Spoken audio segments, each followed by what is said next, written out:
Now we're off to TG Green's pottery, the home of cornishware, which is now a site where skips are emptied out into the wasteland, where fragments of TG Green's past history can be found in broken pottery in the ruins of the site, where the 4 bottle kilns still stand as a relic of the past.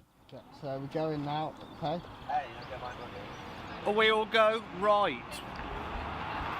Okay, morning youth landscapers.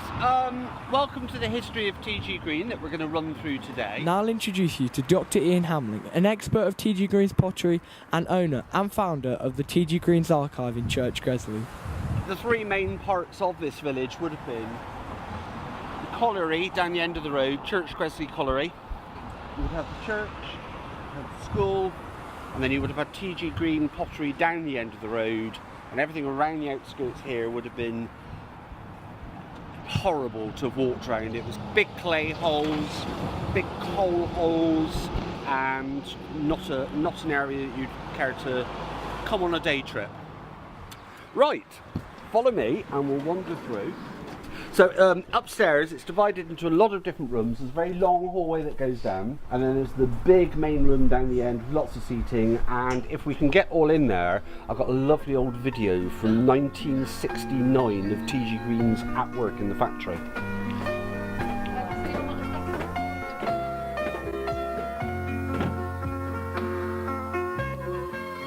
Welcome to Green's. I first heard that greeting from the late Mr. Kenneth Green when I joined the company in 1929 at the age of 15. Now it's 1979 and fashions have changed, even in pottery. So let's have a look at a few of the many pieces of pottery that we produce today. Start the day with a cheerful breakfast table decorated with this range of original Cornishware. Fresh and clean looking.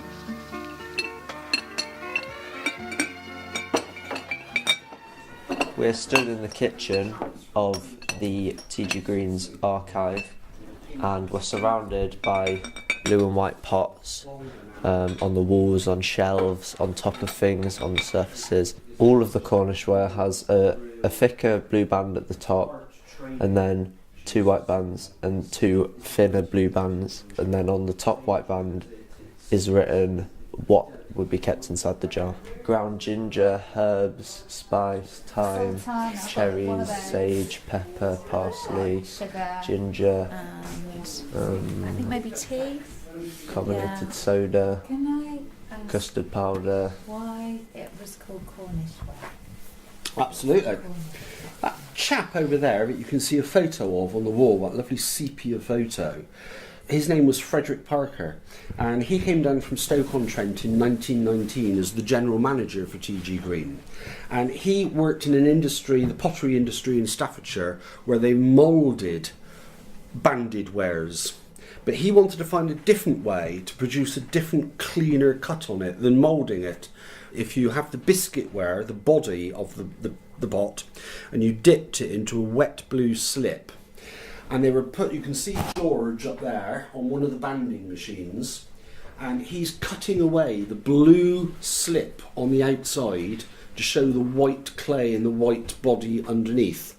The only clay that would stick to the body of local Worthington seam clay, which is what this area is built on, was Cornish china clay. And so to commemorate it, he called it Cornish china clay.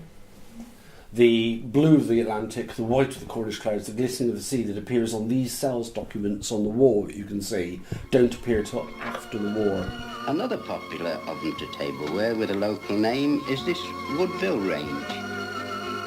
Just about right to end the day with a candlelit dinner. The area of the present factory site is around 4.5 acres. And over 300 local people are employed. At its peak, there were 1,000 staff working at Green's, and that was phenomenal because even the pipe works around here didn't have 1,000 staff. And you did go to work at Green's at 13, and you left when you were 65 or 70. And you worked there all your life. There's one lady that started at the age of 13, she retired at 82. I'm wanted on the factory. Come with me. and have a look at some of the basic processes towards the making of our products. Now Ian's going to take us on a guided tour around the site.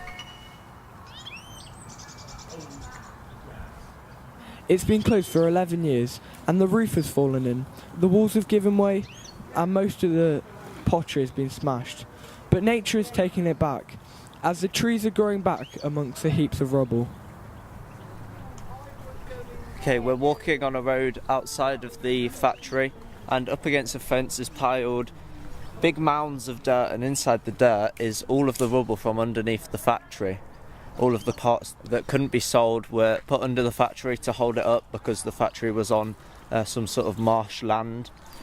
We've been scrabbling through the piles of pottery, finding all sorts of pots, and Ian's been describing and telling us what pieces of what they were. This is clearly something that's come out of the kiln, because it's got molten kiln slag, as they call it, attached on the bottom of the brick. That's mockerware. Mockerware. That's synonymous with South Derbyshire. That in your hand is about 1875. Whoa. That I have no idea what it is. Beautiful, like that. Never seen It looks anything. like petrified wood. It's a wonderful piece of glaze, that one. So we're stood in the TG Greens yard, and there's lots of dismantled, rusty, I guess, parts of lorries and tyres. The actual building itself is pretty big, and you can see like the tops of 3 kilns or maybe 4. Impressive, like seeing everything like broken down, because we've seen pictures of it like all lively, and then looking at it now, it's quite a big change.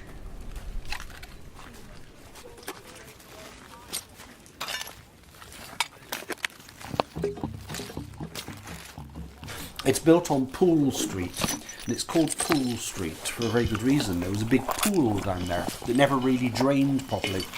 So the factory is now, in 2018, sinking back down into the depths of that pool again.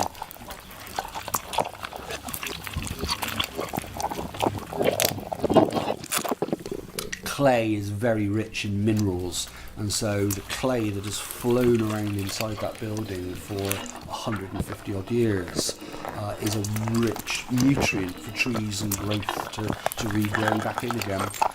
So nature is slowly reclaiming back the factory as it stands at the moment, and so I do see that perhaps on the black to green theme, green will take hold down there, and we'll see that green really has got a hold of it down there now. It's been good to get in. Yeah. I mean, I'm glad we managed it. I think it's nice. I think history's often underappreciated by young people because of the way the schools present it. So it's good to do this, I think. Yeah. Industrial history doesn't get what it deserves. It's never appreciated as much as like